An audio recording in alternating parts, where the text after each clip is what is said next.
What is up, hotties? Welcome back to another episode of Stay Hot. I'm Blaiden, joined as always by my two favorite co-hosts of all time, Matthew Sponhour and Theo Ash, and we are here to rank our top 10 offenses entering the upcoming 2025 NFL season. As we've been going through these top 10 positional rankings and various other things, if you've seen these rankings before, you know we each come with a top 10 already prepared. And then we put them in a spreadsheet using a ranked choice voting formula, and we get our consensus Stay Hot objective. These are the only rankings that matter, the top 10 offenses in the NFL. Before we get into it, we should probably talk about the Brock Purdy contract. But before we even get to that, Matt, Theo, how are you doing on this? I actually got one for you guys today. I have a question that I've been pondering. So as you guys know, we do a 32-team league, right? Yes. Maybe if you listen to the podcast before, you've heard us talk about it. And I've been considering what to change and add about it, because like we've done a AAA league. When there's relegation or promotion, I'll probably go to AA this year or whatever. But I was doing a little bit of research on like how I wanted to draft my team, and I've come to the realization that like more so than a regular fantasy league, your draft position is super important, and it's kind of unfair in the sense that like a regular snake draft doesn't cut it. You know what I mean? The gap between the first player and the 32nd player is so much bigger than the gap between the 32nd or the 33rd player and then the 64th.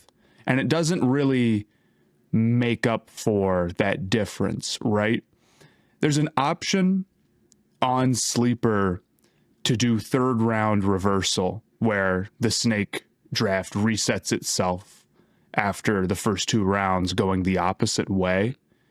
Where then you get, if you have the last pick of the first round, then you get the first pick of the second, and then also the third, and then it starts snaking from there.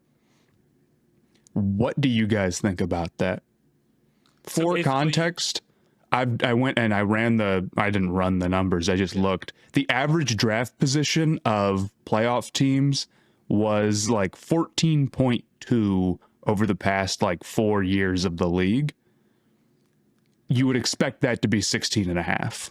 So it definitely is an advantage. And like logically, it obviously is an advantage. So Matt, I have two questions. The first being to your average draft position. What is the average draft position of a normal league fantasy finish, like playoff? Like if in a normal league, 12 teams, what's the average draft position of a playoff team there? I'm honestly not sure. Because like you would expect it to be 6, right? But or 6.5, because you can't have 0. Sure, 6.5. But wouldn't it also? But if that's also skewed, like more like 4.5 or 4.2 or whatever. That's true. Well, that would be pretty strong if it was all the way down at 4.2. My thought is, and I have a hard time figuring out, like, I don't want to say I can't be wrong, but like I have a hard time figuring out what the logic would be where it wouldn't be worse in a bigger league, because the gap between the first and last pick in the first round is huge. It's ridiculous. And I think as the league progresses and I think people like kind of figure out what the optimal strategy is more, it would only get worse. Although that's pretty like just a my thought other rather question than something would be, provable. So just as confirmation for what the order is. So you start normal, first pick, all the way to 32nd pick. Whoever has the 32nd pick would get pick 33, which is the 2-1. That person would also get the 3-1, but then it would start snaking from there. Yeah. Pick 65, and then it would start snaking. Okay. So you would go like 32, 33, 65. Right. Interesting. Oh, man. I don't know. It's worth a shot. I mean, if you're making changes, I think it's worth a shot. We're still in the baby stages of what could be a massive league. Well, they offer that option for a reason. Right. You know, and it's like, it's one thing if it's 12 teams and like you can kind of like the turn, sometimes you can get multiple players in a tier that you really like, and it can be totally different. In a 32 team league, like I think you're just kind of totally screwed if you're drafting at the end. Although there's so much noise and like it's already a very luck based league with 32 teams. It's like if your top guy gets injured, it's over. And I'm not saying that as somebody who had their top guy injured and it was over. I had my top guy be injured and it was over. Yeah, it can happen to anybody. So it's possible to win from anywhere. We've had the 1 and the 32 make the playoffs, but that was just something I was thinking about. I feel like it's something that'll be a little unpopular. Thanks, Kamish. Sometimes you got to be unpopular. I think it's a good idea. True. And who cares what they think? The subjects dance. They yeah, dance something to like the that. Beat of Matt's drum.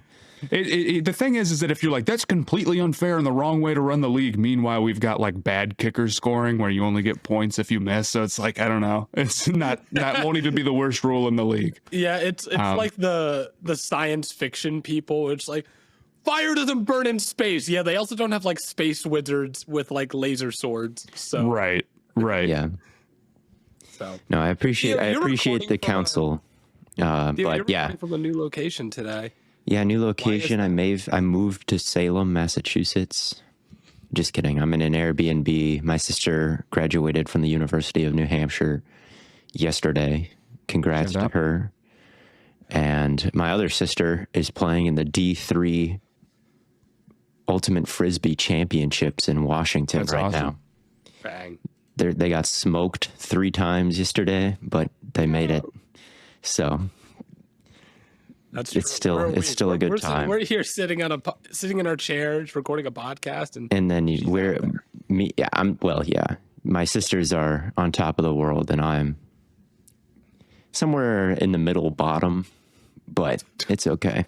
The middle bottom of the world. Why are you in the middle bottom, bro? Look at me. just looking at me says. My girlfriend also graduated college this weekend. Shout out Sophia.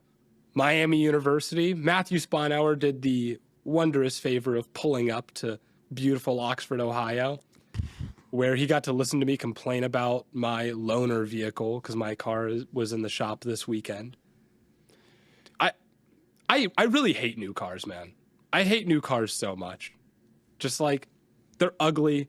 And they have like these like default features that apparently you can turn off, but they just suck. Like your car, like your engine turning off when you stop at a light. And like if like someone drifts into your lane and you need to drift over, lane assist will like yell at you and like try and recorrect you. And I'm like, this is just like, I get that they're meant to be safety features and apparently you can turn them off, but it's just, if you don't know that right away, it's like annoying to deal with. But most you can buy my car, Blaiden. Most importantly, they're ugly. I got a 2011 Subaru Outback with the check engine light on. If you want to take that with my hands. Well, I love my car, my 2013 Lexus ES350. I love this car to death. It looks great. It drives great. I love everything about it. But the car that they gave me was a 2025 Lexus NX. While mine was in the shop, and I hate that car. I never want to drive it on purpose, man. I'm thinking about it, man. When I drive it back, I'm gonna run it into their garage door wall. Wow, strong words. But yeah, if you want a Subaru Outback, anybody, and want to pay $9,000 for that, hit my line. But yeah, Brock Purdy. Purdy, he could buy my car. He could buy my car. He could buy he could buy 2 or 3 and not even Brother, feel the burn on that. He could buy you or me. He's got a different level of bag right now, bro. I have mixed feelings about this. Okay. I don't think Purdy is like some great QB. But I also do believe that he's like genuinely a starter in a way that Garoppolo wasn't, I guess is sort of my feel on him. And I thought the best way to look at it was, would you rather do this or the Darnold deal?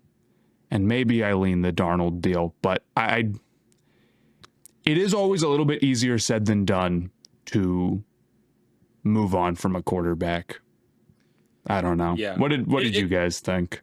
It definitely would have been riskier to move to Darnold because, like, with Brock, you already know what you have. Like, even if you don't think he's like the best quarterback in the planet, he's not Mahomes, he's not Lamar, he's not Allen. he's also not Mac Jones or like Desmond Ritter. But so I'm like, I do think you have to pay those like Goff got a big deal, right? And I think Goff is better than Purdy. I'm we can have a debate on Goff versus Purdy if you want. I don't think the gap is big enough to where we can be like one deserves like a massive 5-year contract and the other doesn't. Purdy's also the thing is, and the thing with Goff is like everybody is paying their quarterbacks. So like paying your quarterback doesn't really put you behind the 8 ball because every other contender in the league has also done it. So you're in a very fair level playing field when you pay a guy like Brock Purdy, because like has Jordan Love proven anything that Purdy hasn't? Has right. Geno Smith, has Trevor Lawrence, has, you know, there's so many guys you could name. They all get bags. So when you're paying your quarterback now, like there is a question, is he actually worth that much? Is he actually that valuable, more valuable than every other player in the league by far? Like maybe not, but at the same thing is we kind of don't know because everybody does it. So yeah, you're not really losing ground on the other teams in your division, I feel like, when you're giving out these contracts, because no one is even thinking about that question anymore. I feel like it's just like, well, the quarterback gets paid, quarterback gets paid, quarterback gets paid. Maybe someday some team will try to reverse that trend and actually not pay their quarterback, and Tua or Dak or, you know, whoever it is hits free agency and there's actually a pretty big name there. But for the most part, like it's just a given that every contender in the league has sunk an incredible amount of resources into the quarterback position or is going to. So I get it from that perspective. It's the safe thing to do. I've been thinking a lot about quarterbacks compared to pitchers recently, baseball pitchers. Like, I think in the MLB, it's interesting that pitchers are not generally the absolute highest paid players in the league, like Juan Soto is, and then Zach Wheeler, and then Aaron Judge. But then it's DeGrom at number 4. He's a pitcher. And Garrett Cole is at number 8. He's a pitcher in terms of like payroll. So it's kind of interesting that there's another position in American sports that touches the ball every play, whereas the other guys don't. And they make the calls, right? They have the choices on how to attack every hitter, right? Kind of like a quarterback does. And so from a value standpoint, these throwers that touch the ball every play, like, could be the most impactful guys, but yet not all of them are like lining up the top 10 highest paid players in that league. But there's still a few of them that are in the top 10. They're also not the least valuable. And I kind of feel like quarterback is a little bit more similar to baseball pitcher than people give it credit for. You know, like I feel like quarterbacks control a lot, but they also need other positions to generate offense, kind of like pitchers need hitters, right? So like Jamar Chase is Aaron Judge, or Justin Jefferson is Juan Soto or something like that. Like you need a guy like that to really put points on the board. So I was just thinking about that today, and I could probably do a really big study into exactly the value and talk to people, and maybe someday I will. But I just thought it was interesting that the pay discrepancy in baseball between the positions is a lot wider, even though there is kind of a similar, there is the existence of a similar type of figure within the team. Yeah. I just think the difference there is that the pitchers don't start every game. Yeah. I think that totally changes how you look at them. If you had one pitcher and that was the only guy that you started, those guys would easily be getting $1 billion contract. Like easily right now. I mean, baseball's already close to it. It's going to happen in the next probably 10, 20 years or whatever. I mean, if you had a guy who pitched every game, they'd be so important, more important than probably quarterbacks. I don't know. True. I do think Purdy is like one of the more borderline guys in terms of like giving him a big deal. I do think there was like other reasonable options,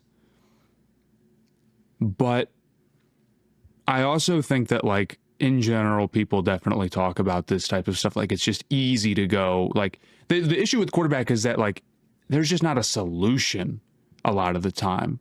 Like you would have had to beat out Seattle's contract for Darnold. Maybe you could have just matched it. But even that would have been a risk on a 1-year thing as well, just not as big of one. And then even then after that, like there's no guarantee you're going to be in any position to draft a quarterback, which means you might have to pay, I don't know, 3 first-round draft picks to move up to get a guy. And while you're not paying him big money, like that's really not that much smaller of a risk. Because think about all the potential money you could be, like the opportunity cost of 3 first-round draft picks isn't exactly $0, you know? Of course, this is all like, you know, maybe God falls to you. There's so many different things that can happen, but I don't know. I think it's easy to cross your arms and be like, oh, the 49ers just got worse. Their window just closed. It's like, yeah. Yeah, there's just, it's hard to be out here with like no quarterback, right? It is just easier to just pay your guy instead of being like, well, what if we let him walk and we go bring in Darnold, or we trade for Geno Smith, or we try and sign Aaron Rodgers if he even shows up, you know? Like, they're like, yeah. You're right. There's things they could have done, but or like, there's no guarantee the alternative it would work out.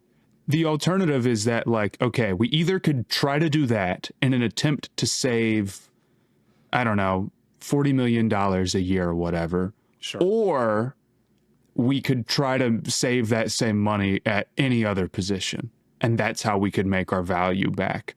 I think a lot of teams are just going to choose to like not roll the dice on the one, like the hardest position to go replace. That's why these guys have so much leverage, and that's why they get big contracts. Doesn't mean it'll work out necessarily. I feel like the Tua deal is already trending towards like kind of not working out. I mean, the Dolphins aren't going to be good next year, it doesn't seem. So I mean, how many QB deals are working out though? And that's, I guess, my counter is most like, of them. Most of them are good, I think. You think so? You like, I don't know. Is the Love deal working out? How many Lawrence deal working out? Is the Dak deal working out? Is the Tua deal working out? Like, there's a lot where you could maybe say it's inefficient. Do you think the Cowboys would just get off the Dak deal if they could right now? Maybe. I don't know. I would say there was a rumor the Cowboys were looking to trade Dak to Cleveland. Let me put it this way then. Do you don't talk? let me put it this way. If you said right now any team could sign Lawrence's contract for the rest of his, like they could just take what the contract is, do you think there would be no takers? 0% chance that would happen. For sure a team would take that deal. Tua, I think there's a possibility that nobody would be taking that because of the injury stuff and just how the play has been and has his limitations. I think the same thing with Jordan. Now, there's a number of them that I think you're like, they're a little shaky. But I think even being a little shaky with upside at quarterback is a totally different world than like, we won't name any names, but some teams. Oof. Yeah. You know? Yeah, no, I get it. And like I said, every GM does it. So clearly it's not a terrible idea. It's just Purdy gets elevated by the receiving weapons. And as good as those receiving weapons have been, that's how good Purdy is over the course of his career. And so how much does Purdy really matter? You know, like that just, the gears turn in my head there. And it's like, that's fair. Well, the only conclusion I can come to is he just doesn't matter that much. Like they were so good with Garoppolo, even though I believe that Purdy is better. They were so good with Garoppolo. He didn't matter at all. He didn't matter one bit.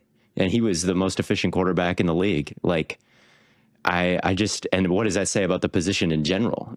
So it's something that I just think about all the time. It was in my brain, but there's no like most quarterbacks in the league. It's just exactly. Tough, well, exact. That's what I'm saying is like, is it true of every, like, are we just overpaying every single quarterback right now? Is a thought that I think about all the time. And I think the answer is, I think Purdy did get overpaid. I think like he doesn't probably deserve like 20 whatever percent of the cap. And I think if you can get a bunch of stud players with the money that you'd save, because you can save $40 million, you can save a ton of money by not paying your quarterback, right? In ways that you just can't by making other choices. Like you have to field a roster. So like that's the one position where you can make a big difference. But let's go ahead, Matt. Here's the issue and why quarterbacks are getting overpaid, but it's like you can be mid at receiver. Your tackle play can only be okay. You can have running backs who aren't that great. Your linebackers can be mid. Your secondary can be a little shaky. Maybe your defensive line isn't super crazy. You can't have a bad quarterback and compete. Can't be done. The downside of being bottom 10 to 15 at quarterback, maybe even just bottom 10, I think is humongous, man.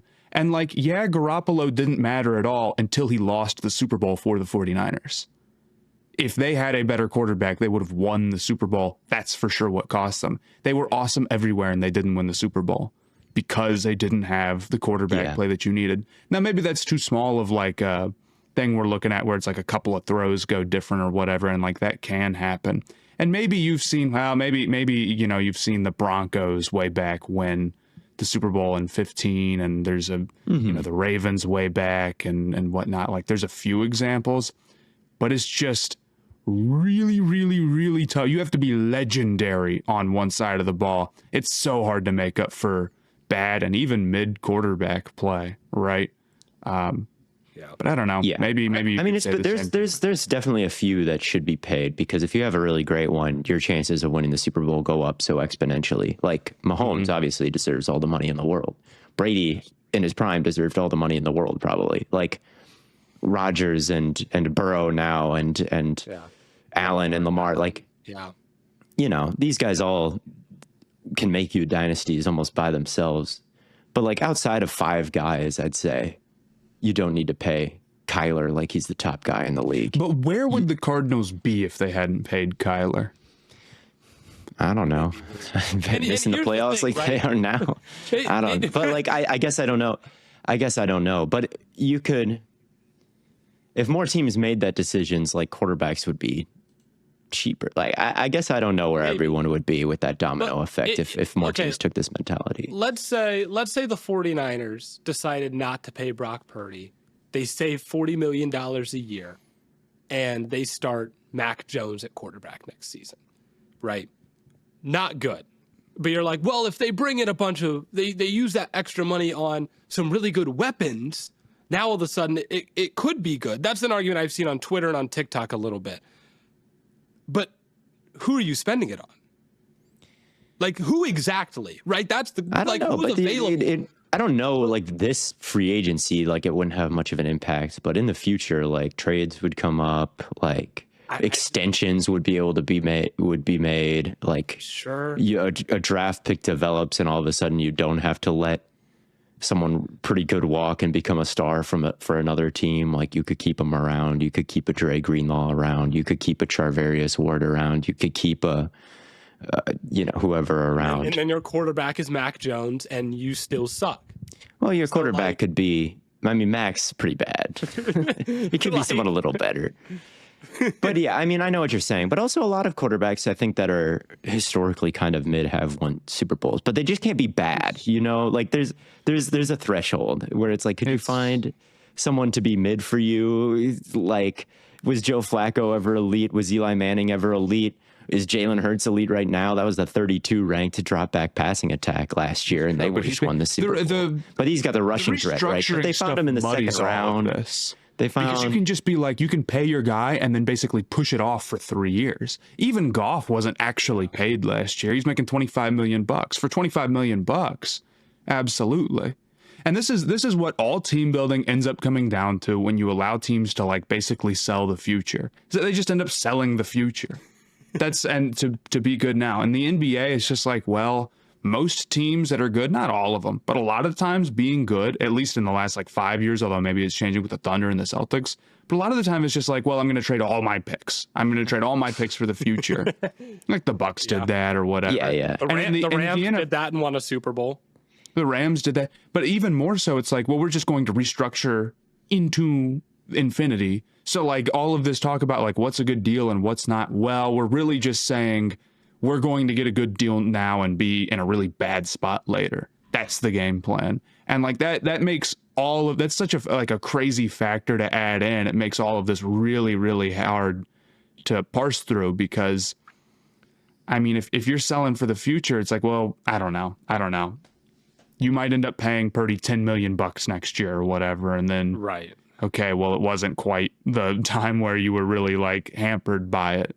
I think people saying their window is closed are probably overreacting a little, although I wouldn't bet on the 49ers to win a Super Bowl now. No, I think it's hard. I think it'll be they hard. would be terrible if they went into next year with Mac Jones, or if they were like, Darnold is the other. I think they would have gotten Darnold. They could have gotten Darnold, and it would have been like okay. Like I think there is room for a team to try this and have it work. Like I understand why they don't. I understand that it's such a tough ask. I mean, we'll see it this year. But the Seahawks I think there is room. They were like, well, we feel like Sam Darnold fits our scheme better. We'll bring him in and see. But they aren't even really saving that much money on that move, really. They're not really. I feel like that's not. You could do something more extreme, and maybe I'd like to see. It has to be a guy who's getting like basically record-setting money or close to it. If you're not getting in the top 10 of average value the day you sign, it's basically not a big quarterback contract at this point, or it's like a mid-level, right? Mm-hmm. But if you let Purdy walk, I mean, a lot of good things might come with that. Like you might get a really high draft pick. You'd have a ton of money. Like the Washington let Kirk Cousins walk. That's probably the closest example that we can find is Washington letting Kirk Cousins walk. And they were bad. they were pretty bad. Yeah. But Kirk Cousins never won anything in Minnesota, and eventually the Washington ended up getting Jaden Daniels. And if they paid Kirk Cousins, that butterfly effect may have never happened. Were bad. They were bad for so long, though. Like what? They were bad for so long, but that eventually got them a quarterback who has already been farther than Kirk Cousins could ever take you, and ever has taken anybody. So I think there is room to not pay these quarterbacks. Like I think it's an option that is underexplored by the 49ers and a lot of teams. Like Purdy, like man, he's just not that. He's just not that good. He just doesn't unlock every area of the field. Like he's such a bad deep ball. His accuracy is overrated. Like he's good at certain throws, and he's good at evading pressure and mitigating some issues on the offensive line is probably where you get the most bang for your buck with Purdy for sure. But man, I remember that Rams game late last year where like every single deep ball he threw was open, but it was just way off or it hung in the air, and the DB was able to catch back up, and the red zone issues were bad because he didn't really have the arm to throw it through a keyhole in the windows that you need to. Like, man, things really fell apart without CMC. So I do think there was room for them to let him. You are the 49ers, Theo. You let Purdy walk. Do you think you're surviving 2 years of just being horrible? Shanahan would not survive 2 years. That's what I'm saying. They can't do it. Like no reasonable head coach and GM can like walk up to the owner and be like, we are going to be bad for 2 years because we don't have a. But that's also not necessarily. That's a big assumption that that's what's going to happen if you let Purdy walk. I think the argument is that you actually wouldn't be. Again, Darnold is just saying that they would have gotten Darnold is like not a crazy. That's very realistic. He was on there. He was more affordable. He was in free agency. Yeah, just because Mac Jones is their current backup doesn't mean that's who Shanahan had to go into the season with. But yeah, it's I think unquestionably, because there is such a threat of like being really horrible that coaches want to avoid, and that they're willing to overpay a little bit if it ensures that they can at least keep some sort of baseline level of play at the most important position so they're not a disaster next season. That in terms of winning a Super Bowl, quarterbacks are overpaid. Because you take that factor into account, and because winning the Super Bowl means you need to be one of 32 and not getting fired means you need to be just like maybe not like bottom 10. Yeah, the teams are overpaying for that security. Absolutely. Yeah. But it's also really easy as a fan who doesn't have the job to be like, I would just not do that.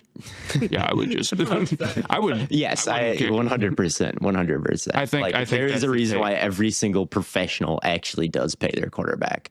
And the amount of mad I can be when that's the reality is like, fine, whatever. Like I could be, but I just think that it's an inefficiency in the market sometimes is how much these quarterbacks get paid. Because like you said, Matt, mid ones, it might be in the Super Bowl, but they can cost you. And when they're getting paid so much to be great and they're not great, like that's a really bad problem to have, I think. So yeah, I think it's an overpay. I think he limits the 49ers on a certain level as much as he elevates them. And in an ideal world, he'd be making 12% of the cap. Like in an ideal world, but that's just not the one we live in. So mid-tier quarterback contracts don't exist anymore. Yes, and that is a real shame, and I think that hurts a lot of teams. Darnold got a mid-tier quarterback. Yeah. And so did Daniel Jones, but let's go ahead and get into our top 10 offenses list here. Again, it's a consensus list. So last time we started at number 10 and worked our way up to number 1. Do you want to do that again, or do you want to do our normal where we start at 1 and work down? Let's do 10-1. 10-1. All right. Starting at 10, we have the L.A. Chargers. Justin Herbert, Ladd McConkey. They've got 2 pretty good running backs there. I think I like where this rank. I think that this is exactly where I had them. So I'm very happy with this spot for them. There's a couple of other teams I would have considered here as well. I think it's kind of close down at the bottom, but I have no problem putting the Chargers here as far as my views on Herbert as a quarterback go. Yeah. I didn't quite have them on my list, but I don't hate this placement. I think maybe they're a little bit, I'm not even going to say low ceiling because of Greg Roman, but I think maybe their weapons downfield I still don't super trust. I'm excited for Trey Harris, but you got to be realistic about what expectations year 1 for that is. But they were a pretty good offense last year, and if Harris can just be serviceable as a deep threat, McConkey can repeat or build on what he did last year. He could be, a great producer. Herbert, we obviously think is really talented. We're pretty high on him. And then Omarion Hampton, my guy, I think he's a beast. I think by the end of the year, he could be a real workhorse back. And I believe that, they're going to have a significant upgrade at running back, even though J.K. Dobbins was good last year. So they were close for me. They were close, but they didn't crack my 10. I hear you on the Greg Roman thing. He's not the world's greatest play designer or anything like that. But at the same time, I think he made some leaps last year, just calling more passes and not being so run heavy. And they were kind of the epitome of realizing that you don't need a great run game to run play action. You can fake the run even when it's not working. And play action passes are still some of the most efficient plays you can possibly call. The wide receivers just get farther downfield. The linebackers can't not respect the run, so they do step up a little bit. And the Chargers called more of those plays, and especially in the second half of the year, than anybody else. And they were the best at it because Herbert is so good at accessing downfield after the play fake. So they were absolutely shredding with play action last year. And I think that's only going to get better when you add a guy like Omarion Hampton into the mix. And obviously it'll be nice to have, hopefully, a better run game. We'll see how much one running back like Hampton can change everything, because they didn't alter too much along the offensive line, and that interior is still a bit of an issue. But I do think, Gus Edwards was completely non-elusive last year. So going from him to Hampton, it is going to improve a little bit. It has to, I think. So I like the build of this offense. I like their philosophy. I think all the pieces are fitting together kind of nicely. They're off to a good start with this kind of Harbaugh tough team, but tailoring it in a way where Justin Herbert's not getting capped at all with a really high run rate or anything like that. So I like this offense. It's definitely no, it's not going to be crazy. Right. Yeah. But it's pretty good. No, I'm not mad at it in the top 10. The next 2 teams I think are honestly maybe a little low for my taste, but number 9, we have the Washington Commanders. This was an offense that was obviously really high flying to start the season. Jaden Daniels having one of the highest completion percentages in the league, or not even one of, just straight up the highest in the league by an insane margin. It then tapered off. He suffered a rib injury through part of the year, and as he healed on that, he then kind of turned things back around a little bit, started to overcome some of the corrections that defenses made to counteract their offense.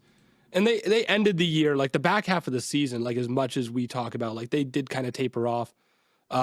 They were still 15th in EPA per play, and they were 10th in success rate. So they still did end up kind of like getting back to par a little bit. That's from week 10 on, Blaiden. Yeah, week 10 on. Yeah.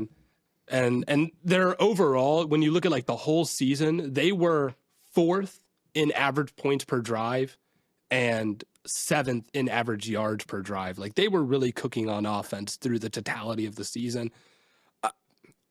I know there's like room for regression because it's like the second year quarterback thing, but I almost wonder if Jaden Daniels kind of experienced that already in his rookie year. And the more I think about it, I wonder if things are just going to kind of just pick up where they left off kind of in the playoffs and in kind of the final few games of the season when they really got back to being excellent again. So I put them a little bit higher than this, but I don't hate. I mean, they should be on this list, I think. Yeah, it's kind of hard to know exactly what'll go on, if that tail off at the end of the year is something that'll keep going, or if the additions will and growth from Jaden Daniels will turn it around. Like you could see both things happening, because both things did happen last year. They looked great. They looked not so great. Then they looked great again in the playoffs. So right. I kind of found it hard to, they'll be hard to project where they finish. But I like what they did this offseason. And I think replacing their 2 tackles wasn't necessarily something I expected them to do or expected to be at the top of their list this offseason, like thinking about all the needs they had on defense. But I like that they went and did that, and they're protecting their asset, Jaden Daniels.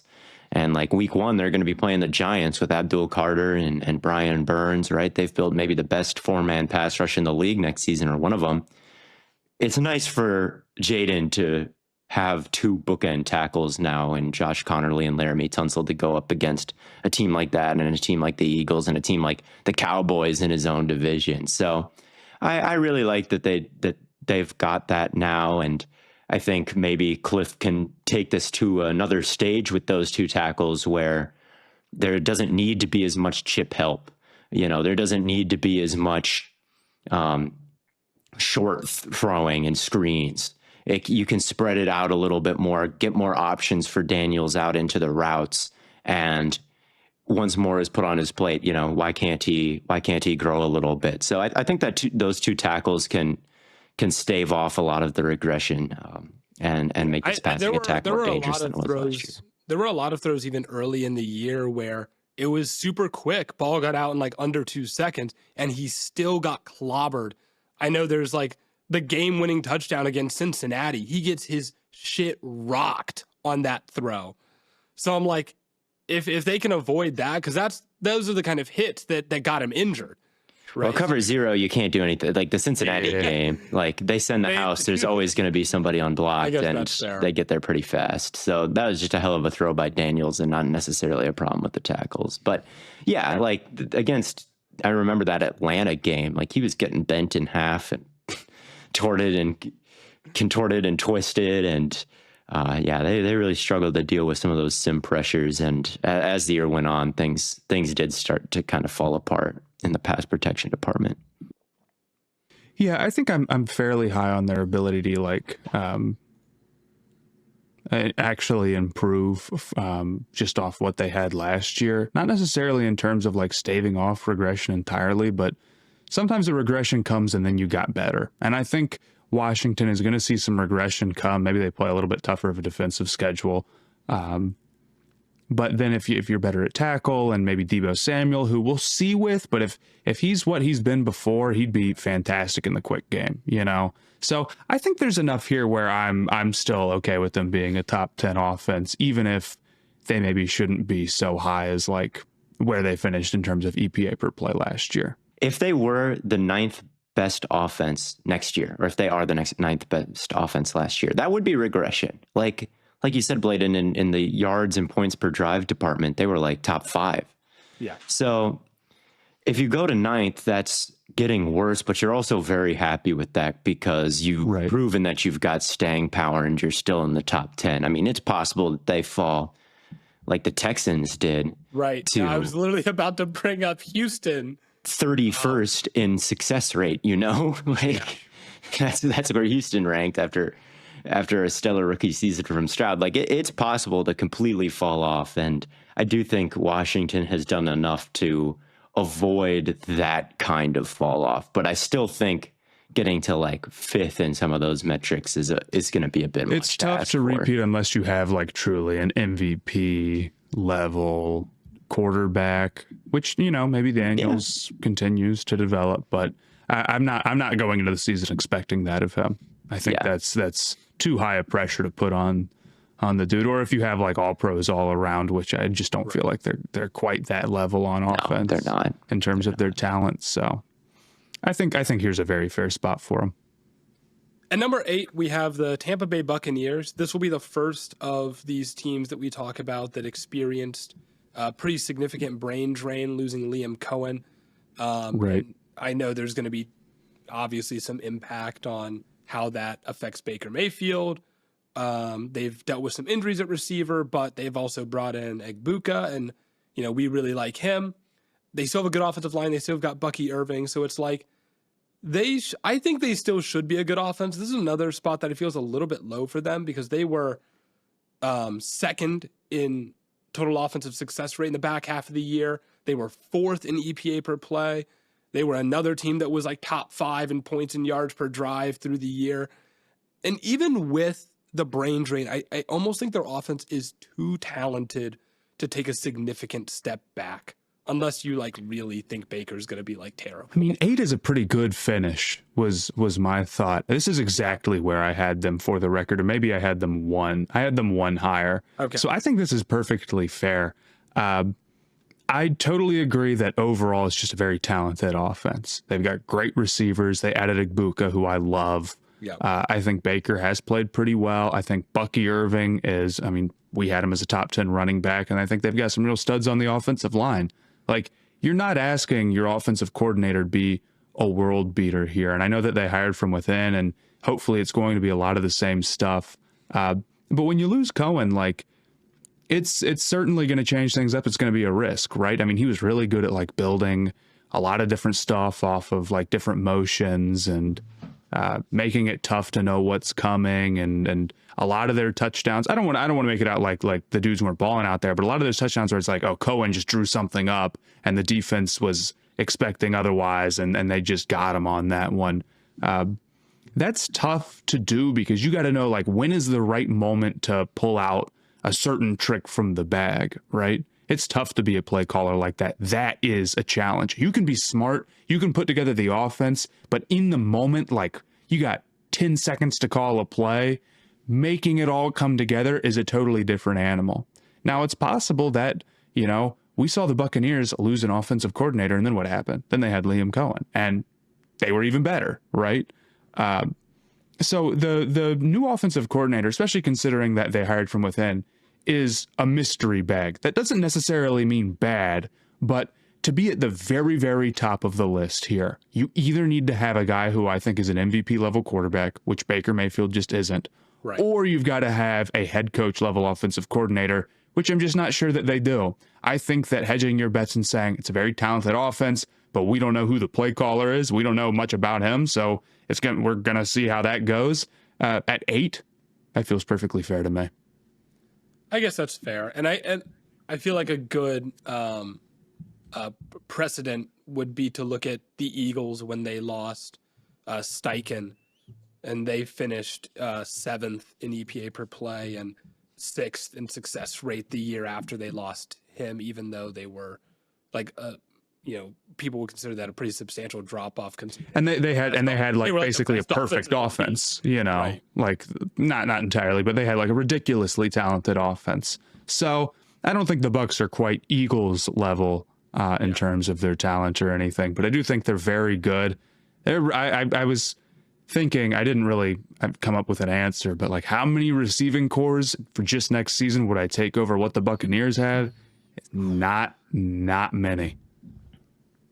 Yeah, they've got a great situation with the line, especially. I think like Baker was just under pressure so little last year that everything you just call kind of works out for you when your line is that good and allowing the fewest pressures in the league. Such an underrated unit, I think. Like I take the Bucs line at this point over the Eagles line. There's a hot take for the show, but Yeah, so they could easily finish 8th with those weapons, and Baker playing pretty well, and Bucky Irving, who we talked about in the running backs episode, as being like the closest thing to Barry Sanders. Like, Yeah. it's a Either pretty you got good Barry spot. Sanders, then But I got like the what you goated said, wide Matt, receiver. about Liam Cohen just kind of knowing when to pull tricks out of the bag. Like, he's got a very hybrid offense. It's not like he's got some sort of playbook that's just money, like you think of with the Shanahan tree, or like just kind of a signature wrinkle that no one can quite defend. It's just everything kind of from all over the place. All different areas of the field get attacked. The run game is so diverse that, can a new offensive coordinator just come in and be Liam Cohen all of a sudden? Like, I don't know. I don't know.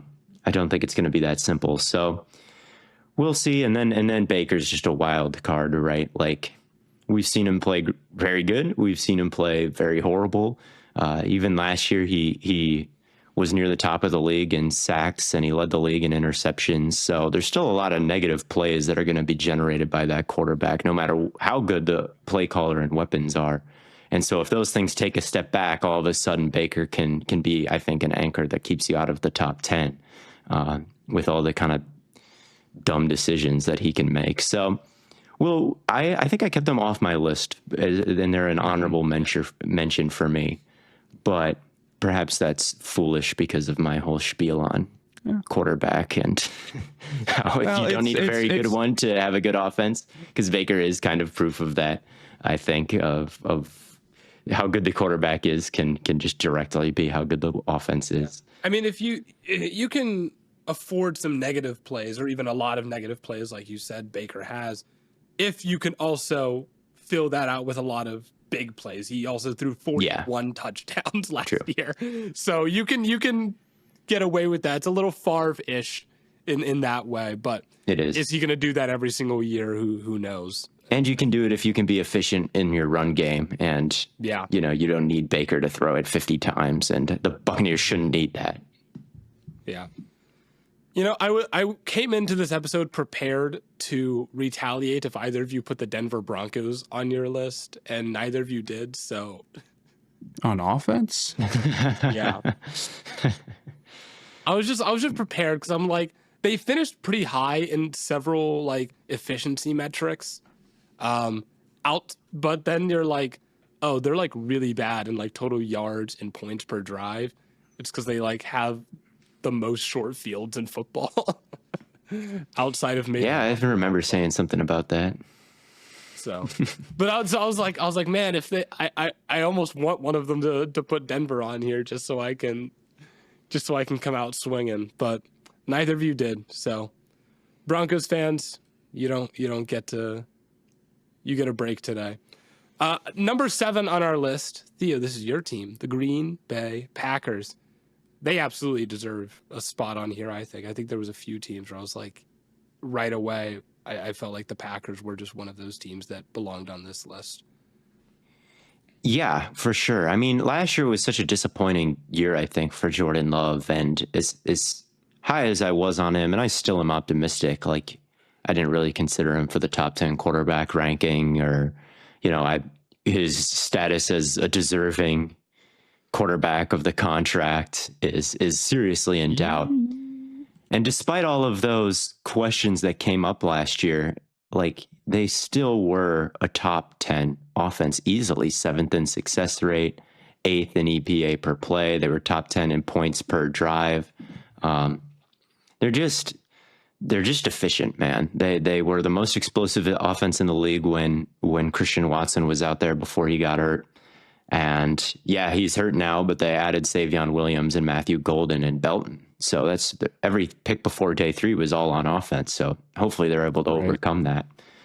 They just have a great line, and they've got a great run game, and they're able to hurt you in so many different ways in that way. And then Love obviously still has the highs that you can't teach, the deep balls, the out of structure magic. Like, he's somebody who can legitimately kind of scramble and put the team on his back and actually make something out of absolutely nothing in a way that most other quarterbacks can't. So the consistency that the scheme provides, and then the consistency that, or the highs that Love provides as the quarterback, it adds up to a pretty good formula. And I'm really excited about their line next year. Like, I know Banks was an overpay, and like he got paid more than Elton Jenkins, and Elton Jenkins is a better guard than him. So that's how you know.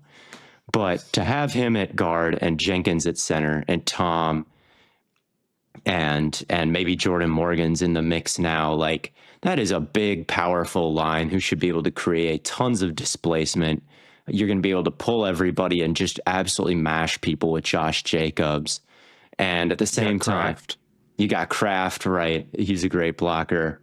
And at the same time, you can now spread out a little bit more with more receiving weapons and put teams in a just the death roll, right? Just there's no right answer for the defense if Jordan Love is a little bit healthier and plays a little bit better. So they've always got a shot with the floor, I think, to be one of the best in the league if Love can lock in a little bit.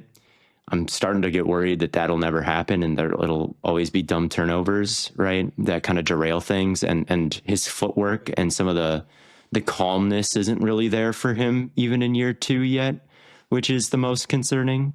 But man, they were still good, like I said, and have the potential to even get way better. So here's a question for you, very, very much a hypothetical. Let's say you had an offense that by every regards was like one of the best in football. Like we would come into these episodes and every single time we'd be like, yeah, this is probably a top 5 offense in the league.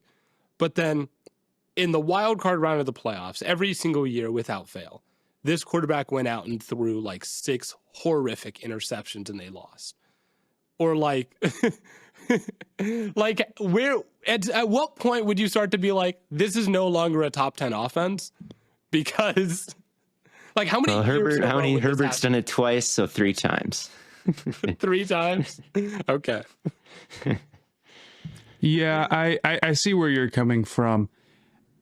I do worry about like what exactly the receivers look like. I have a lot of good options, but nobody who's elite, nobody who's totally put it all together, I feel like, in terms of like making the receiving core perfect. I totally agree their run game is great. They finished well in spite of like, it kind of felt like just everything going wrong. We talk about like, you know, Washington maybe regressing. I feel like the Packers are a team that I feel like I could see some progression with if just like anything can break their way in terms of development. Not that it's necessarily luck, but like if Golden hits and is really good, or if Love can play better. But I totally do have concerns. It's like, okay, Love might just be a hamburger thrower. He just has it in him to put to every once in a while. He just has a dumb one in there, man. And like his dumb ones are really bad. So we'll see. I still have hope for him. He might not end up being like, you know, the MVP or anything, but I think even if he's not, even if you get play from last year, like he did, I mean, they could obviously, like we just said, easily finish where we're ranking them. So I thought this was fair. I thought they have a good amount of upside. Yeah.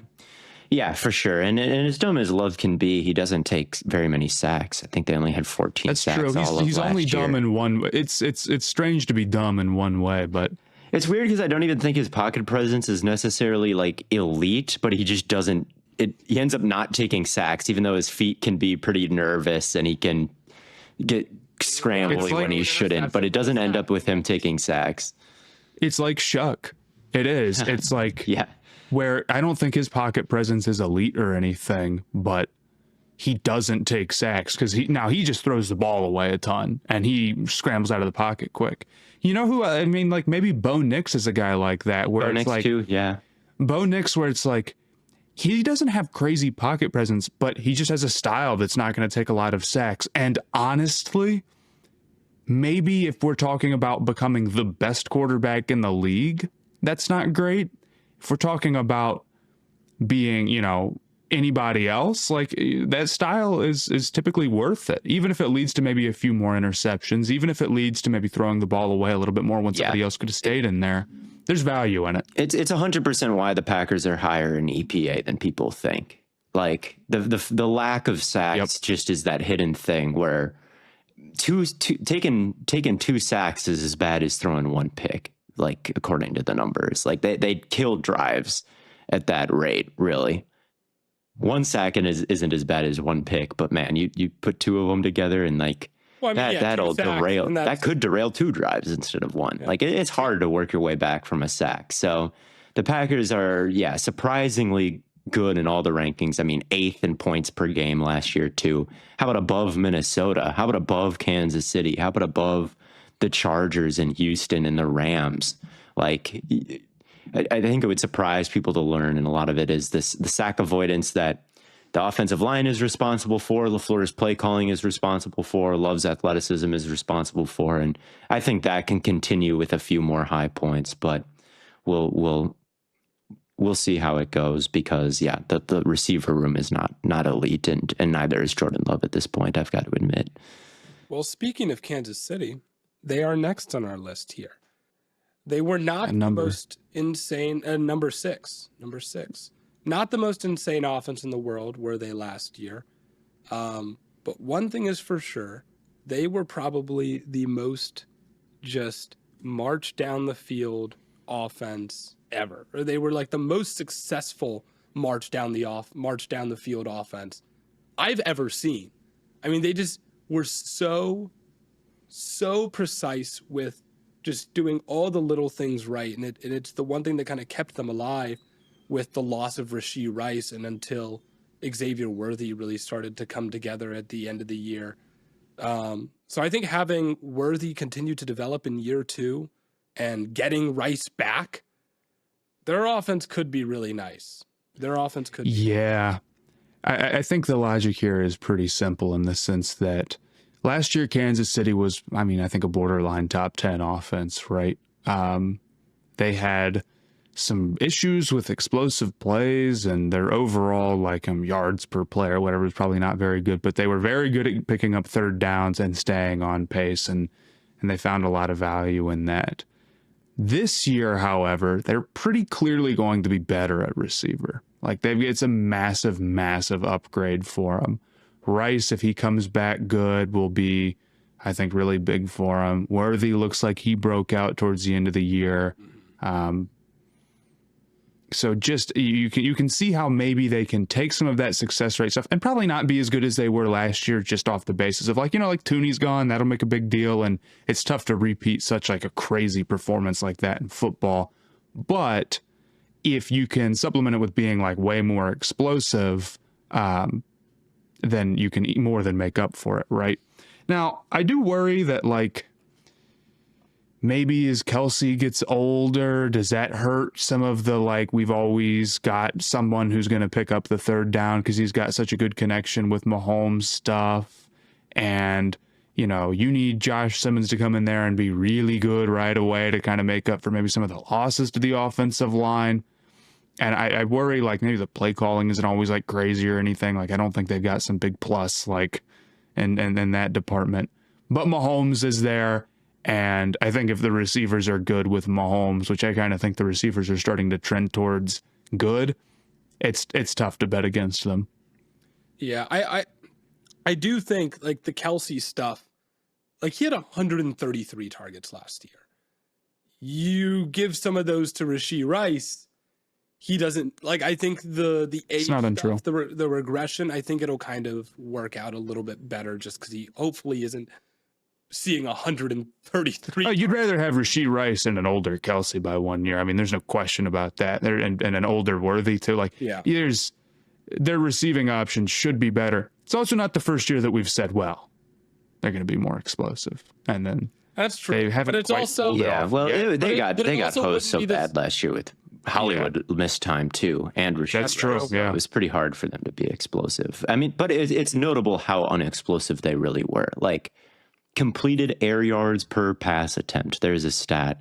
Take all the total yards the ball traveled in the air, divide it by pass attempts. There were only 5 teams that were below 3 yards per attempt.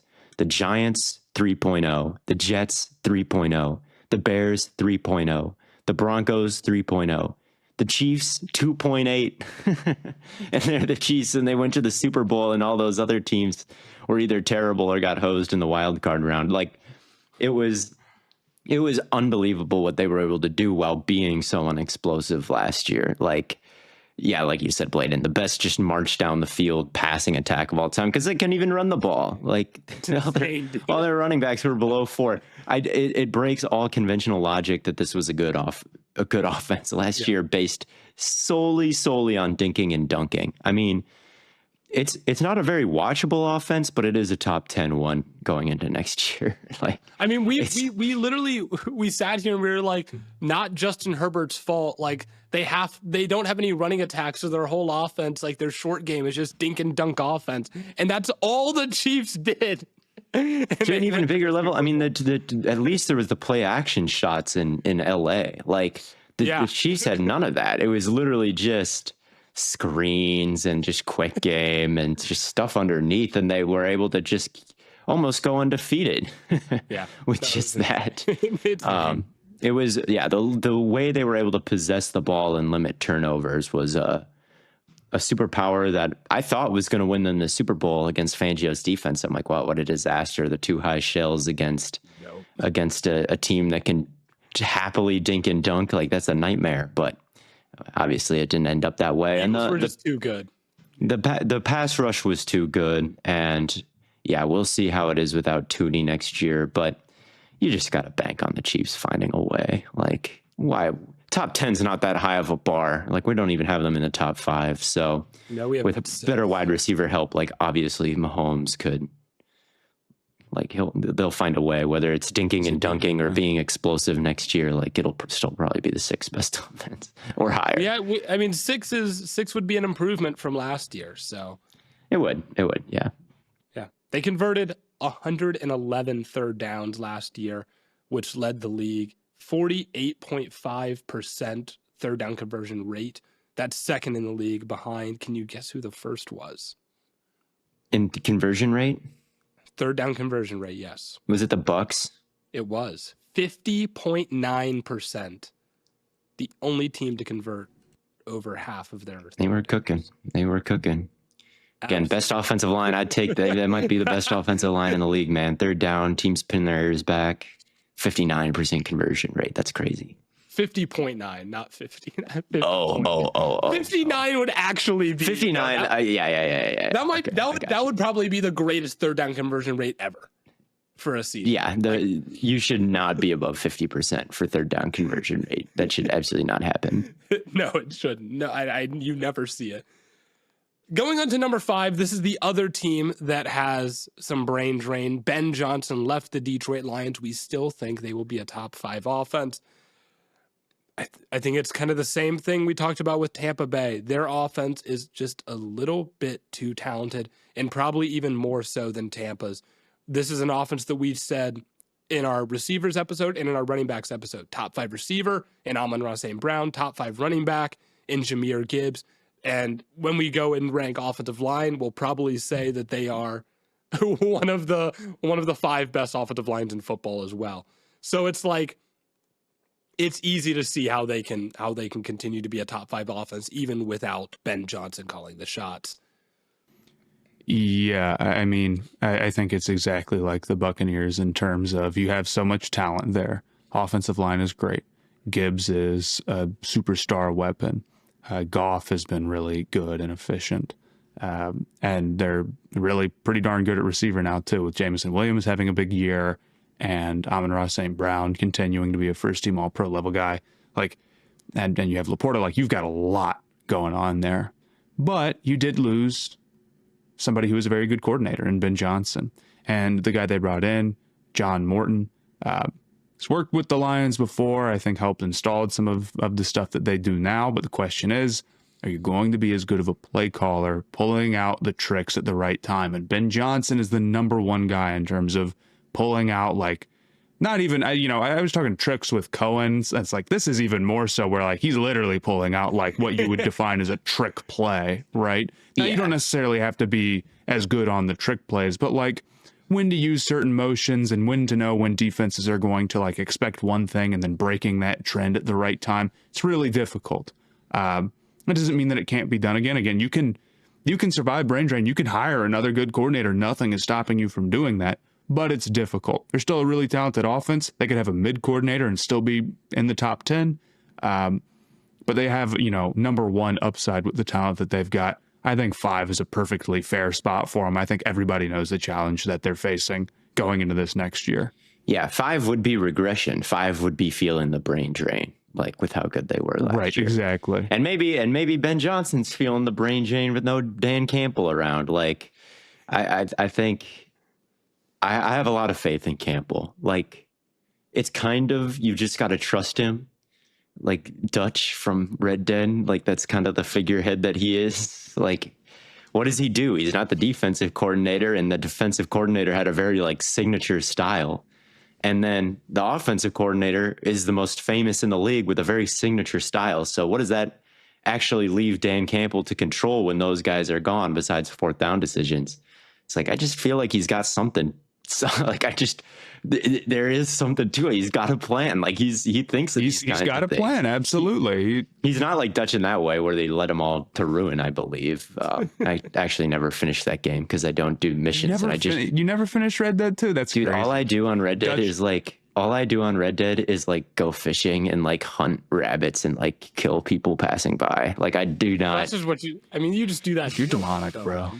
I do that in real life, except for the killing people passing by. I don't do that. I was gonna say except for the fishing, but I don't get to lasso. Exactly. I wish I could go on fishing, man. It's tough being here in New England and you see all these fishing boats, and I want to be on the fishing boat so bad. Instead, I got to do this dumbass podcast. Oh, I like the podcast better than fishing, but I guess I do too. I guess I must, since I'm majored in podcasting, but and not fishing. But at any rate, but Ben Johnson leaves, right, and he brings in Loveland and he brings in Burden, and like it looks like their pass rate's going to be really high, and they might be more than 11 personnel team, and these types of things spread out. Like maybe Campbell has his fingerprints on that offense more than we thought, and they're still going to continue to run through an MF's face over and over again next year. Maybe. Although, yeah, there's still some issues with this offense that if the play calling does take a step back, like there could be some major problems. Like their pass protection last year, kind of overrated. Like not as much of a strong suit for them as you'd expect because they're the best run blocking offensive line in the league, I think. But they had some serious problems protecting Goff at times last year. So like something like that. And then maybe if they just don't get the chemistry right with the play caller, like they could maybe fall farther down than 5. Oh yeah, for sure. This is more like where I think a fair like middle of the range is for them rather than like exactly where they'll finish. I also think there's some potential, like, I don't know. I'm excited to see what they do with Tesla. He's an interesting player. That's an interesting pick. I'm not expecting anything. I'm not like moving him up or down. I watched more of him, and I was like, dude, this could be a disaster pick. That's what I thought. Look, I mean, if we want to be playing the odds here, they overdrafted on consensus and traded multiple picks to move up. This is like the analytical nightmare move outside of the fact that he's a receiver. I see why he's a Lion. Like when you watch him block and like his will and want to there, and like he is athletic. And he posted a highlight reel of himself making catches in practice, and it's like the most ridiculous highlight reel I've ever seen. Like his hands and his spectacular catch could be 99, you know? But dude, the production's so low, and when you watch, it's like how like the route running and like the details of it, they're like not really there at all. So I think he's a developmental guy. I don't know if he's going to see the field much over Tim Patrick and J-Mo, and like I won't be drafting him in any dynasty leagues. I'd say that. Yeah, but if he can block, he'll get on the field. You better believe. But here's the thing: he can kind of block. He can block, sure, better than like Luther Burden, who didn't want to block at all. Like he's better than some of the rookies in this class. But is he better than Tim Patrick? Like is he cracking the lineup in Detroit where everybody loves to block more than they love Tim Patrick catching touchdowns? I guess I don't know, but everyone in Detroit loves to block, you know? Like he might be their worst blocker too, just because they all love it so much. They think it's the greatest. And that's Dan Campbell's real magic, I guess, is just getting a bunch of like people who like doing the little things. And you know, this is always like the big thing with Dan Campbell, and like Dan Campbell type of guys is people always assume that, oh, well, he's not calling the plays. He's not on offense or defense. So like he can't do, like he doesn't like know like how to scheme up an offense or a defense. I'm like, I promise you he can. Like if they absolutely couldn't find an offensive play call, like I do think he does have his fingerprints on that team more than people think. Like I absolutely believe that. Like there's no way they're just gonna be like, yeah, let's let both our coordinators walk, and we're just gonna. Well, they don't totally... let them walk. They kind of I guess it's like coordinators leave. They leave. Yeah, let's. Yeah, they didn't cut Ben. But I do think it'll be different than like when the Eagles coordinators left. It was like so clear that they just didn't have a hold. Like the head coaching difference between Philly in 2023 and Detroit in 2025, I think is going to be massively different. And I think that'll be the thing that kind of keeps them in that top 5 range. And they could be higher, right? You know, Matt, you mentioned this is probably the middle area for them. I think that's true. I think they could be like top 3, but we'll get to those teams as well. At number 4, we have the Cincinnati Bengals. And I think this is purely, they've got the big 3. They kept those guys around: Burrow, Chase, Higgins, right? And they're adding a little bit to their bag too, you know, like Chase Brown is a good running back, and they've invested in an offensive line. And I think Orlando Brown has worked out for them, even though he's a bit inconsistent. Like they're not quite, I mean, they're the most pass heavy team in the league by far, right? Right. But it's not like they're completely one dimensional. They just like passing that much because they have Burrow, right? And yeah, they're so explosive. They can pass at a 70% rate pretty much and not turn the ball over a ridiculous amount. Like Burrow gets the ball out of his hands so fast that it just keeps just chunking and chunking and chunking and chunking downfield, and passes are more efficient than runs. So the fact that you can pass it that much and not fuck up makes them like a very unique and dangerous offense to face. Yeah. Right. And I think they're an offense that's tough to find answers for because their strength comes from having an elite quarterback and 2 elite receivers. And that's just more difficult to match up with than maybe some of the other offenses that we've talked about. And I think it gives them a very high floor as well. Maybe, yeah, I agree there's some issues with the offensive line. I don't really love their receiver depth either, but if Burrow and Chase and Higgins are out there, I feel as confident as pretty much any offense that they're going to be doing their thing and very good. So I thought this was a fair spot for him, although I had him at 5. And Gesicki, they brought him back before getting the Hendrickson deal done for some reason. And I would have liked that money to maybe chip in towards Hendrickson, that is. But Gesicki's a really good receiving option as well. Like he is a real problem against man coverage and made several like twisting, contorting, like beautiful catches. There's not a lot of other tight ends with his kind of juice in the passing game too. Was signing him worth it? I don't know, but he's there, and that'll help the offense for this ranking. And you know, the defense isn't really factored in, so that's another big time move for them. The Bengals have to be the only team that like all we talk about, every team is like every good team and every good offense is paying their quarterback big money at this point.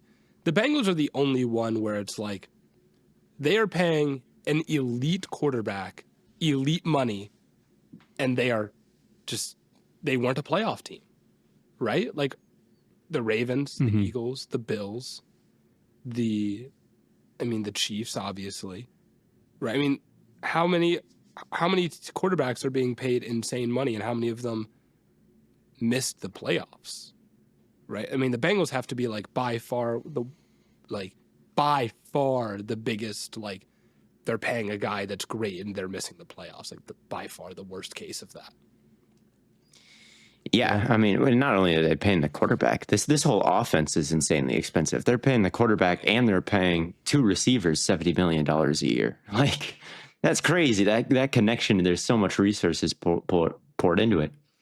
But that's why they're 4, right? And they didn't miss the playoffs because of the offense. Yeah. Yep. At number 3, we have the Buffalo Bills getting into the top 3 here. I went back and forth on where they could have been. I think at this top 3 here, we all have the same 3 teams in kind of a mixed matched order. And the Bills could have been number 1. Like, they had the MVP at quarterback last year. There's no reason to believe that he's going to take a step back. We talked about James Cook's a really, really good running back. And their other backs are pretty good also. We saw when they went and they were just as effective running the football.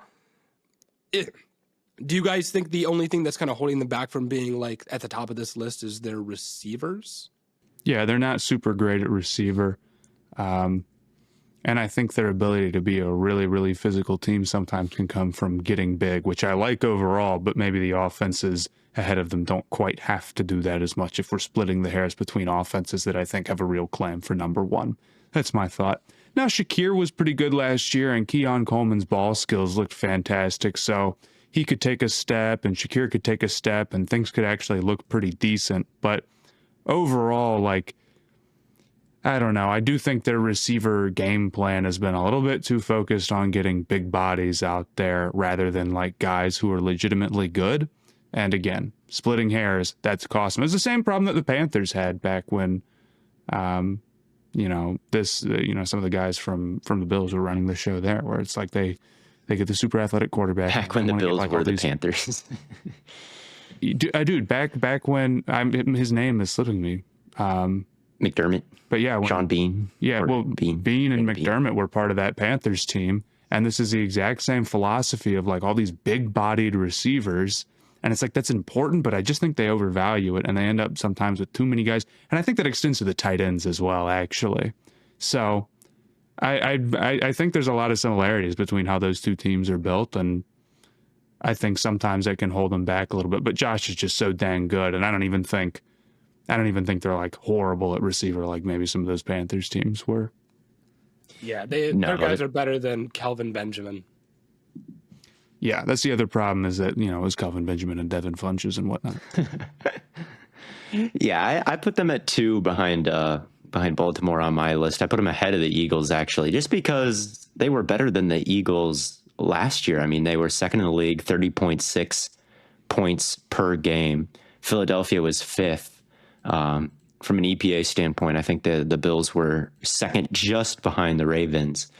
And yeah, those 2 quarterbacks were the leaders in the clubhouse for MVP. And I think those offenses were leaders in the clubhouse for best in the league because of those quarterbacks, really. Like, I know I was on and on about quarterback value earlier, but Allen is legitimately the guy who could get unlimited, $1 million, right? Like he one William to him because he just adds so much to the run game and also just is an explosive passing offense by himself, no matter who the receivers are. So, like, who even cares who the receivers are? Because Allen's gonna shred the pass rushers. You do, fair. Who cares? I know because Allen's just gonna run in a circle and then they're all gonna be open downfield because no one can tackle Allen and the corners like physically can't cover that long. Obviously it matters, but that's great and all, but I got one question for you. What? If a quarterback can be good enough so where it doesn't even matter who their receivers are, then why the hell hasn't Justin Herbert won a Super Bowl? He can't run. He's not as good as Josh Allen, Yeah. I'm just or is he? Or is he? Maybe. If he could run in a circle, man, he just needs to up his VC and buy that badge, and then we're going to be all good. But I'll give you a counter real quick to the Bills being above the Eagles, which is that, like, yes, the Bills put up better numbers last year. I do think that is because their defense was worse, and therefore they had to put up more numbers. Like, yes, they're but like I think the Eagles are also capable of, like, if they needed to put up 50 points in a game against the Rams, they could. I mean, I'm not talking about like success rate. Like, what does that have to do with the defense? Yeah, that success rate, sure. But, like, I mean, when I look at, like points per drive, right? Buffalo had 2.92 and, Philly had 2.5. But maybe that's, like, an average, so, like, you don't... But that per drive, that also... Yeah, I guess. It's just, like... Count out the defense. I don't know. I'm just like, well, like the Eagles don't need to score all the time. They don't, but you want to score as much as possible. I mean, I think you look at the Saquon and the Jalen Hurts and the AJ Brown of it all, like then, oh yeah, the Eagles are the number one offense, right? From a talent perspective, right? They've got the most all pros and future Hall of Famers and all of these guys. Lane Johnson should be first team all pro, right? But the offense last year was a little bit less than the sum of its parts. And in the playoffs, they were aided immensely by the defense. And that was really what set them apart, I think, was they had a top 5 offense and then the number 1 defense. Yeah. And I think the Bills offense just outpaced them a little bit. And I think the difference between Allen and Hurts has a lot to do with that. And the Bills are another really underrated offensive line and run game. Like they are. They really mash people. They get big. They bring in that 6th offensive lineman. They'll just run right through your face over and over and over again, just like the Eagles can, with a little bit more oomph and sizzle in the pass game because of Allen. And they didn't experience any brain drain either. Like, that's Joe Brady again, that no one hired him. Someone did hire Kellen Moore. Someone did hire Ben Johnson. Someone did hire Liam Cohen. Like, we've all docked those respective teams because of the regression that might cause. But with the Bills, it's really nothing but continuity.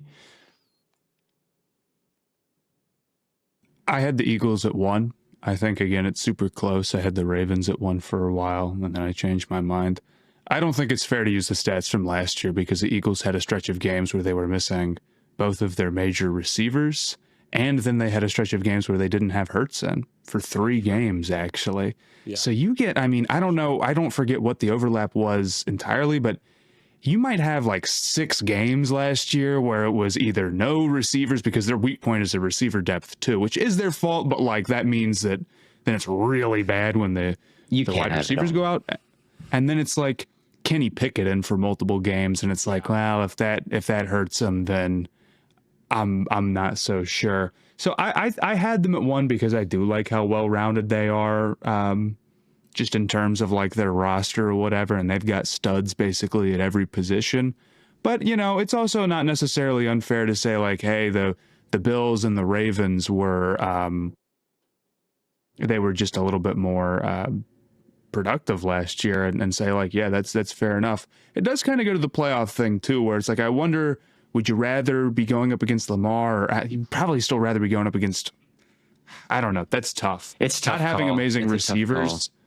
There's a lot. I feel like there's one more way the Eagles can really get at you, and I think on top of that, like, I don't know, the tush push stuff is just so great. Like, it really is. I think it's a huge deal. Like a guaranteed like short yardage conversion. They're kind of unique. Whereas so the Bills and Ravens, I think, and they did until they ran into the Chiefs. They did until they didn't.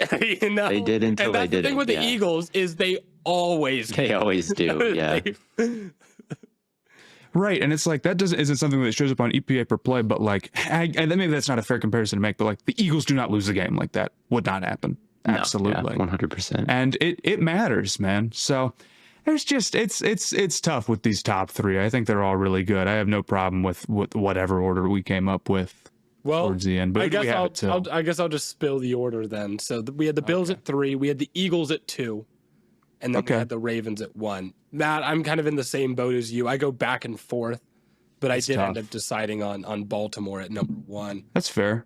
And Baltimore's awesome, man. I mean, it's pretty clear that we're watching the most legendary like rushing quarterback and running back combo of all time. Like it's not even remotely. I mean, okay, maybe I don't know NFL history like that to say it's not even remotely close, but like literally, what could possibly be better? Was there any overlap between Otto Graham and Jim Brown?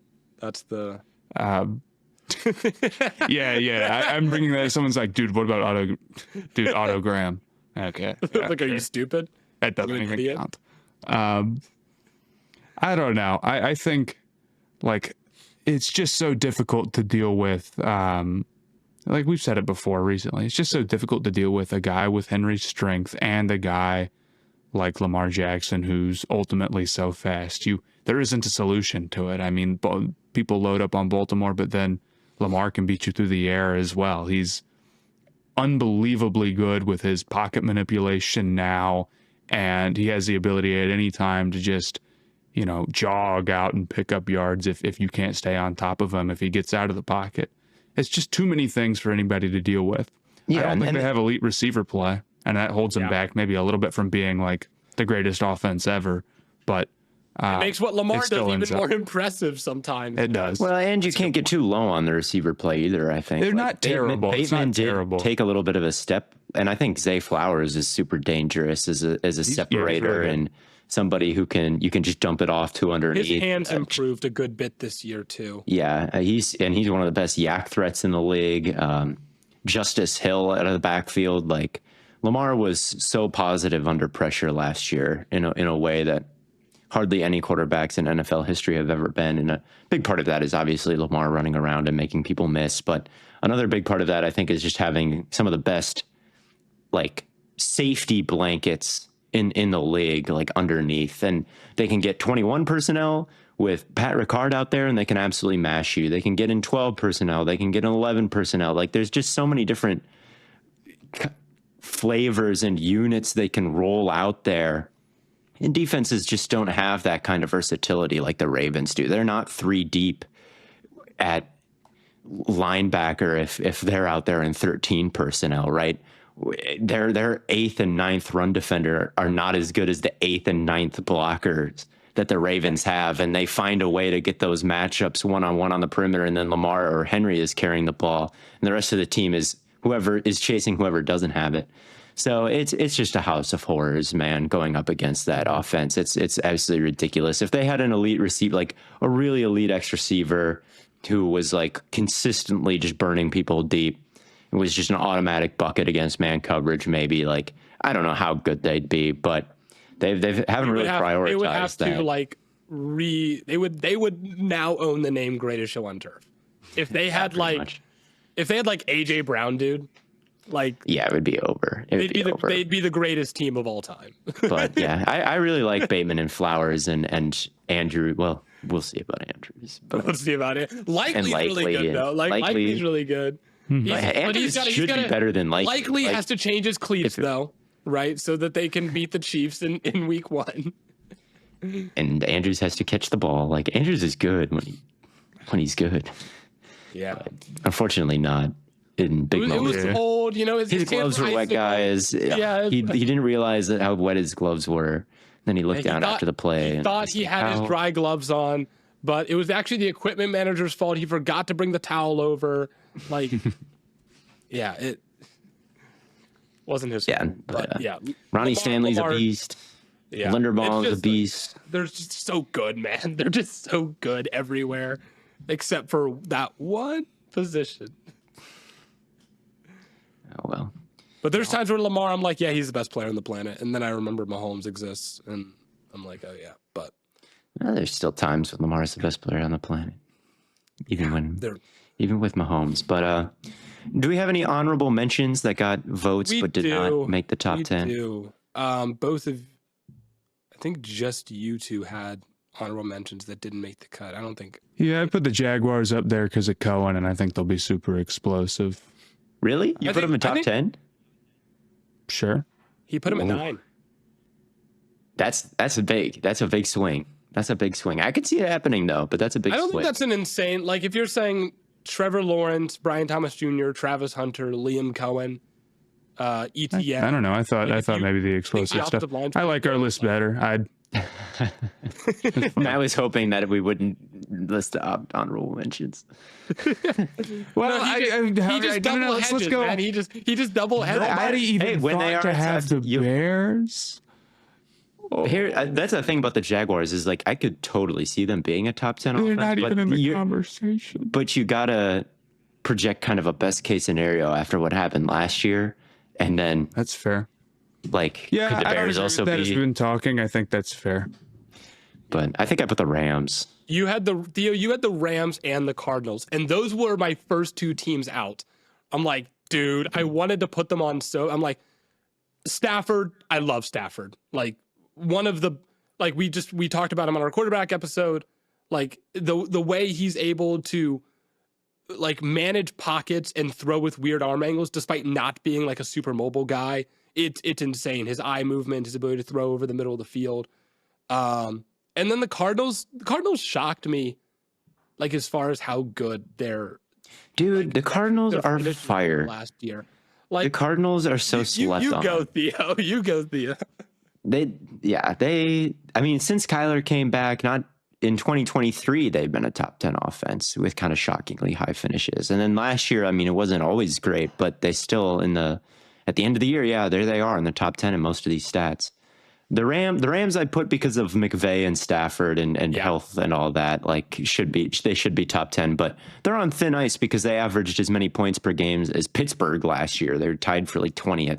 So we'll see if they can kind of bounce back with Adams. I believe they can, but like Denver tier in points and yards per drive a little bit. It was exactly. So they actually surprised me with how kind of bad they were last year, but I'm hoping for a bounce back. But man, like the Cardinals, you trust the names.